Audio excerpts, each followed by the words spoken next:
રાજુભાઈ, ઠેક ઠેકાણે CCTV cameras પણ લાગેલા હોય છે, છતાં આજે આવા તત્વો છે એમને કોઈ કાયદાનો કે કોઈ પોલીસનો ડર નથી રહ્યો. કાયદાનો અને પોલીસનો ડર એટલા માટે નથી રહ્યો કે પોલીસને ખ્યાલ છે કે અમારે કોણ કેમ કેટલું કરવાનું છે, બરાબર છે.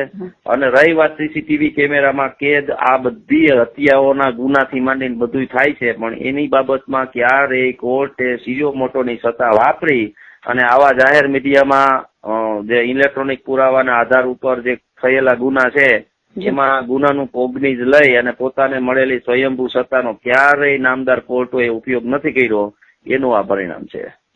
તો રાજુભાઈ, આ જે પ્રકારના આવારા તત્વો છે ને ખાસ કરીને ગોંડલમાં પ્રકારના કિસ્સાઓ જે છે એ દિવસે ને દિવસે વધી રહ્યા છે, તો આને કઈ રીતે ડામી શકાય? આને ડામવા માટે એક જ વસ્તુ છે કે સૌથી પ્રથમ ગોંડલની અંદર માનવ વધનો અપરાધી જયરાજસિંહ ટેમુભા જાડેજા જે છે ને એની સુપ્રીમ કોર્ટની અંદર એની અપીલ ચાલી જાય, એની જેલ હવાલે થઈ જાય એટલે આ ગુંડા તત્વો છે ને દંબાઈ ગયેલા પડ્યા છે, એને ઈ વયો જાય ને જેલમાં, એટલે આ પોલીસ રહીને સ્વતંત્ર થઈ જાય અને પોલીસ પોતાની ફરજ બજાવી શકે.